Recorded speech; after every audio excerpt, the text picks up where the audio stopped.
नमस्कार मित्रांनो, मराठी बोल्या यूट्यूब चॅनलमध्ये आपलं स्वागत आहे।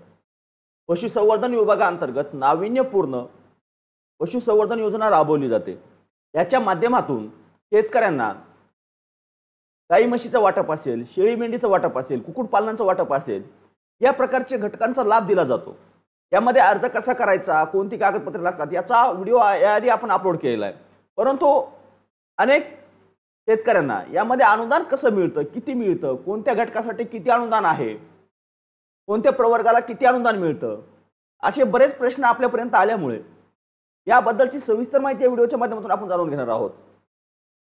कोणत्या घटकासाठी कोणत्या प्रवर्गाला किती अनुदान दिलं जातं, 75% मध्ये रक्कम किती मिळते, 50% मध्ये रक्कम किती मिळते, या सर्व घटकांची माहिती या व्हिडिओच्या माध्यमातून आपण जाणून घेणार आहोत। तत्पूर्वी जर आपण चॅनलवर पहिल्यांदा आलेला असाल तर चॅनलला सबस्क्राइब करायला विसरू नका, जेणेकरून असंच महत्त्वपूर्ण आणि नवीन अपडेट आपल्याला तात्काळ मिळत राहील। तर चला विलंब न करता आपण डायरेक्ट पोर्टलवर जाऊ आणि कोणत्या घटकासाठी कोणत्या शेतकऱ्यांना किती अनुदान दिलं जातं, किती अनुदान वाटप केलं जातं याची माहिती घेण्याचा प्रयत्न करू। पशुसंवर्धन विभागानं निर्गमित केलेलं हे जे पोर्टल आहे, या पोर्टलच्या माध्यमातूनच आपण अर्ज देखील सादर करतो। अर्ज करण्याची प्रक्रिया कशी आहे, कसा अर्ज करायचा, नोंदणी कशी करायची, अर्ज घटकासाठी अर्ज कसा करायचा याची संपूर्ण माहिती आपण व्हिडिओच्या माध्यमातून दिलेली आहे। जर अद्यापर्यंत आपण अर्ज केला नसेल तर अर्ज करण्याबाबतची सविस्तर माहिती त्या व्हिडिओच्या माध्यमातून घेऊन आपण आपला अर्ज सादर करावा। या व्हिडिओच्या माध्यमातून आपण योजनेच्या माध्यमातून किती अनुदान दिलं जातं याची माहिती घेण्याचा प्रयत्न करणार आहोत। या ठिकाणी आपण योजनेचा तपशील यावरती क्लिक केल्यानंतर आपल्याला या ठिकाणी खाली प्रत्येक योजनेचा तपशील दाखवला जातो, ज्यामध्ये गाई म्हशीचं वाटप असेल, शेळी मेंढी वाटप असेल किंवा मासल कुक्कुट पक्षी संगोपन आधारित कुक्कुटपालन व्यवसाय सुरू करण्याचा असेल, या सर्व घटकांसाठी किती अनुदान दिलं जातं याची माहिती आपल्याला या ठिकाणी पाहायला मिळते। आता या ठिकाणी आपण सुरुवातीला दुधाळ गाई म्हशीचं वाटप जो घटक आहे त्या घटकासाठी किती अनुदान दिलं जातं याची माहिती घेऊ। आता यामध्ये जी काय प्रकल्प किंमत आहे म्हणजे प्रोजेक्ट रक्कम आहे ती किती शासनाने निर्गमित केली ती आधी पाहूया। या ठिकाणी एका गायीसाठी म्हणजे संकरित गायीचा गट वाटप करण्यासाठी एका गायीसाठी 70,000 रुपये या प्रमाणात, 2 जनावरांना 1,40,000 रुपये एवढं जे काय प्रोजेक्ट रक्कम आहे ती ठरवण्यात आलेली आहे। त्यानंतर म्हशीसाठी 80,000 रुपये प्रति म्हैस या प्रमाणात 1,60,000 रुपये एवढी रक्कम ठरवण्यात आलेली आहे। आता यामध्ये काय ॲडिशनल ॲड आहे तर 3 वर्षाचा विमा ॲड आहे। त्या जनावरांचा जो काय विमा आहे तो विमा 3 वर्षाचा अतिरिक्त ॲड केला जाणार आहे, ज्याची किंमत किती होते 16,850 रुपये आणि म्हशीच्या बाबतीत होते 19,258 रुपये। आता एकूण मिळून ही रक्कम किती होते, जे प्रोजेक्टचे म्हणजे काय घटक आहे गाई म्हशीचा त्याची एकूण रक्कम किती होते, तर गाईसाठी जर असेल तर 1,56,850 रुपये आणि म्हशीसाठी जर असेल तर 1,69,258 रुपये एकूण प्रकल्प रक्कम होते। आता या रकमेनुसार तुम्हाला जे काय अनुदान आहे 75%, 50% ते वितरित केलं जातं किंवा दिलं जातं। आता यामध्ये जे काय खालील प्रकार आहे, आता यामध्ये अनुदानाचं या ठिकाणी आपण पाहतोय, या ठिकाणी शासकीय अनुदान अनुसूचित जातीसाठी 75% अनुदान दिलं जातं। म्हणजे 75% मध्ये या शेतकऱ्यांना किती अनुदान दिलं जातंय तर या शेतकऱ्यांना 1,17,638 रुपये एवढं अनुदान वितरित केलं जातं। मग यामध्ये शेतकऱ्यांना हिस्सा किती, स्वतःचा स्वहिस्सा किती द्यायचा आहे तर 39,212 रुपये एवढा स्वहिस्सा द्यायचा आहे। आता हे झालं गाईच्या बाबतीत। या ठिकाणी म्हशीच्या बाबतीत एकूण 75% अनुदान किती मिळणार आहे तर 1,34,443 अनुसूचित जाती जमातीमधील नागरिकांना, लक्षात असू द्या। आणि स्वहिस्सा किती द्यायचा म्हशीसाठी अनुसूचित जाती जमातीतील शेतकऱ्यांना तर 44,815 रुपये स्वतःची रक्कम त्या ठिकाणी गुंतवावी लागणार किंवा स्वतःची रक्कम त्या ठिकाणी वापरावी लागणार आहे। आता यामध्ये सर्वसाधारण घटकासाठी 50% अनुदान आहे, याची माहिती आपण आधी देखील घेतली होती 75 आणि 50%, परंतु ऍक्च्युअल मध्ये रक्कम किती होते हे पाहणं महत्त्वाचं होतं।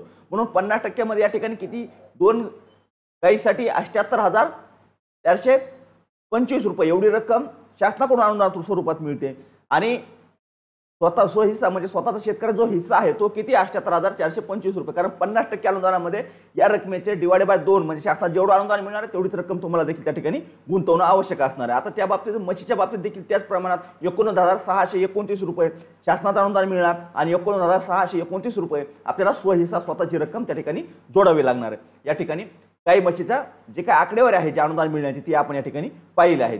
त्यानंतर जो विषय आहे तो शेळी मेंढीचा। शेळी मेंढी गट वाटपासाठी आपण या ठिकाणी पाहतोय शेळ्या खरेदीसाठी जर उस्मानाबादी संगमनेरी जातीच्या पैदाक्षम त्या शेळ्या असतील म्हणजे त्या जातीच्या जर शेळ्या असतील तर त्या ठिकाणी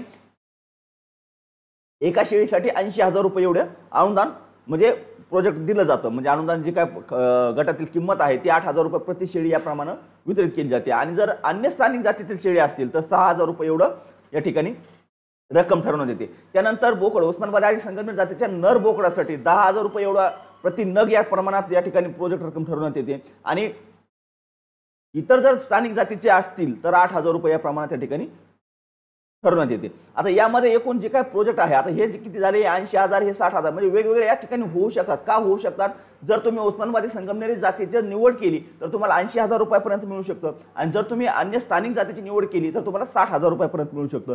त्याच ठिकाणी 80 आणि 90 80 आणि हे 10 उस्मानाबादी जर जात निवडली तर 90,000 रुपयांचा या ठिकाणी प्रकल्प रक्कम ठरवण्यात येते आणि या ठिकाणी 6,000 रुपयांप्रमाणे म्हणजे 60,000 आणि हे 8,000 म्हणजे 68,000 रुपये एवढी प्रकल्प रक्कम ठरवण्यात येते। आता त्यानुसार शेळ्या बोकडांचा विमा 3 वर्षासाठी 12.75% 18% GST या विमानुसार तुम्हाला 13,545 रुपये एवढा विमा भरावा लागणार आहे त्या शेळ्यांचा आणि जे काय बोकड आहे त्या बोकडांचा। त्यानंतर या ठिकाणी तुम्हाला अन्य स्थानिक जातीसाठी तुम्हाला 10,231 रुपये एवढा विमा त्या प्राण्यांचा उतरवणं आवश्यक। आता एकूण खर्च किती व्हायला लागला तर उस्मानाबादी किंवा संगमनेर जातीसाठी किती व्हायला लागला 1,03,545 रुपये एवढा खर्च होतो आणि अन्य स्थानिक जातीसाठी जो काय खर्च होतो तो होतो 78,231 रुपये। आता यामधून तुम्हाला जे काय या ठिकाणी तुम्ही पाहता, आता या ठिकाणी मेंढ्यासाठी देखील त्याच प्रमाणात देण्यात आलेलं आहे 10,000 प्रति मेंढी, 8,000 अन्य जातीसाठी म्हणजे काय जाती आहेत त्या जातीनुसार या ठिकाणी देण्यात आलं। आता यामध्ये एक अनुदान आहे सर्वसाधारण हिस्सा आणि अनुदान याची माहिती घेण्याचा प्रयत्न करू। आता सर्वसाधारण घटकासाठी उस्मानाबाद शेळीची गट असेल तर सर्वसाधारण घटकासाठी एकूण किंमत आपण यादीच पाहिली 1,03,545 रुपये। त्यापैकी सर्वसाधारण घटकाला अनुदान किती मिळणार 50% नुसार तर 51,773 रुपये। त्याचनुसार अनुसूचित जाती जमातीमध्ये एकूण 77,659 रुपये एवढं शासनाचं अनुदान मिळणार आणि 25,886 रुपये एवढं शेतकऱ्याचा स्वतः हिस्सा असणार। आता शेळी गट अन्य स्थानिक जातीसाठी सर्वसाधारण घटकासाठी 39,116 रुपये एवढं अनुदान मिळेल आणि 39,115 रुपये एवढं शेतकऱ्याचा स्वहिस्सा त्या ठिकाणी द्यावा लागणार आहे। आता अनुसूचित जाती जमातीसाठी देखील 58,673 रुपये एवढं शासनाचं अनुदान मिळेल आणि 19,558 रुपये शेतकऱ्याला म्हणजे लाभार्थ्याला स्वतः भरावे लागणार आहेत। आता मेंढीसाठी देखील त्याचप्रमाणे या ठिकाणी देण्यात आले 64,425 रुपये आणि 64,425 रुपये हे सर्वसाधारण घटकासाठी जी काय मांडग्याळ जी जात आहे मेंढीची त्यासाठी एवढं अनुदान आहे आणि अन्य ज्या काय जाती असतील अन्य जातीसाठी या ठिकाणी वेगळं दिलेलं आहे तर या ठिकाणी 51,773 रुपये एवढं शासनाचं अनुदान मिळेल आणि अनुसूचित जाती जमातीसाठी 77,569 एवढं शासकीय अनुदान अन्य जातीसाठी मिळेल स्थानिक जातीसाठी आणि 25,886 रुपये शेतकऱ्याचा स्वहिस्सा म्हणून शेतकऱ्याला भरावे लागतील। आता त्यानंतर या ठिकाणी प्रामुख्याने आणखी कुक्कुटपालनाचा एक विषय त्या ठिकाणी आपण त्याची देखील माहिती घेण्याचा प्रयत्न करू। आता या ठिकाणी जमीन स्वतःची भाडेपत्रावर घेतलेली असावी त्याची किंमत या ठिकाणी धरली जात नाही। तर या ठिकाणी लक्षात घ्या जे काय पक्षीगृह 1,000 चौरस फूट स्क्वेअर फुटाची पाण्याची निवासी जागा आहे विद्युतीकरण म्हणजे जे काय गोठा बनवायचा आहे जे काय स्थान म्हणजे जो निवारा बनवायचा आहे त्या निवारासाठी या ठिकाणी एकूण अंदाजित रक्कम किती येते तर 2 लाख रुपये येते आणि उपकरणे खाद्याची पाण्याची जी काय इतर साहित्य आहे त्यासाठी 25,000 रुपये असा मिळून एकूण 2,25,000 रुपयाचा हा प्रोजेक्ट आहे। म्हणजे हे जे काय प्रकल्प आहे जे पूर्ण प्रकल्प त्याची जी रक्कम आहे ती 2,25,000 रुपये या ठिकाणी ठरवण्यात आली आहे। त्यानंतर खाली देण्यात आलं किंवा एकूण गटाच्या किमतीनुसार शासकीय अनुदान व स्वहिस्सा मर्यादा खालीलप्रमाणे म्हणजे किती अनुदान दिलं जाईल आणि किती शेतकऱ्यांना स्वतःचा हिस्सा भरावा लागेल। आता या ठिकाणी शासकीय अनुदान अनुसूचित जाती जमातीसाठी 75% 1,68,750 रुपये एवढी रक्कम शासनाच्या माध्यमातून अनुदान स्वरूपात मिळेल आणि स्वहिस्सा अनुसूचित जाती जमातीसाठी 56,250 रुपये स्वतः शेतकऱ्याला त्या ठिकाणी गुंतवणूक करावा लागेल। आणि त्यानंतर शासकीय अनुदान सर्वसाधारण घटकासाठी 50% म्हणजे 2,25,000 रुपयाचे निम्मे अर्धे म्हणजेच 1,12,500 रुपये हे कुठून मिळणार तर शासनाच्या माध्यमातून शेतकऱ्यांना लाभार्थ्यांना मिळणार आहेत आणि स्वहिस्सा सर्वसाधारण शेतकऱ्यांना किती येणार आहे तर 1,12,500 रुपये एवढी रक्कम शेतकऱ्यांना स्वहिस्सासाठी भरावी लागणार आहे। आता या ठिकाणी प्रामुख्याने ज्या गोष्टी आहेत जे अनुदान आहे त्याची सविस्तर माहिती आपण घेतलेली आहे। हे अनुदान कसं मिळतं किती मिळतं कोणाला कसं मिळतं याचा जो काय चार्ट आहे त्या चार्टचे लिंक खाली तुम्हाला डिस्क्रिप्शनमध्ये दिलेली आहे त्या ठिकाणाहून देखील तुम्ही याची अधिक माहिती घेऊ शकता किंवा या पोर्टलवर येऊन देखील या पोर्टलची देखील लिंक खाली डिस्क्रिप्शनमध्ये दिलेली असेल या पोर्टलवर येऊन देखील तुम्ही जी काय माहिती मी तुम्हाला आता समजून सांगण्याचा प्रयत्न केला ती देखील तुम्ही स्वतः देखील पाहून किती अनुदान कोणत्या घटकाला कोणत्या प्रवर्गाला मिळते याची माहिती घेऊ शकताय। या अनुदानाबद्दलची सविस्तर माहिती आपण या व्हिडिओच्या माध्यमातून जाणून घेतलेली आहे। याच्या व्यतिरिक्त आपल्या काही मनात शंका असतील काही समस्या असतील काही प्रश्न असतील आता या योजनेमध्ये अर्ज कसा करायचा काय करायचा कोण पात्र असणार कशी नोंदणी करायची याची सविस्तर माहिती आपण या आधीच एका व्हिडिओच्या माध्यमातून घेतली त्याची लिंक आपल्याला डिस्क्रिप्शनमध्ये आणि आय बटनमध्ये दोन्हीकडे देखील देण्यात येईल। त्या ठिकाणाहून देखील तुम्ही ते अर्ज करण्याची प्रक्रिया पाहू शकता किंवा त्याप्रमाणे अर्ज सादर करू शकता। आता अनुदानाबद्दलची एका शासकीय अनुदान अनुसूचित जाती जमातीसाठी 75% हे कन्फर्म आहे आणि सर्वसाधारण घटकासाठी 50% हे देखील कन्फर्म आहे.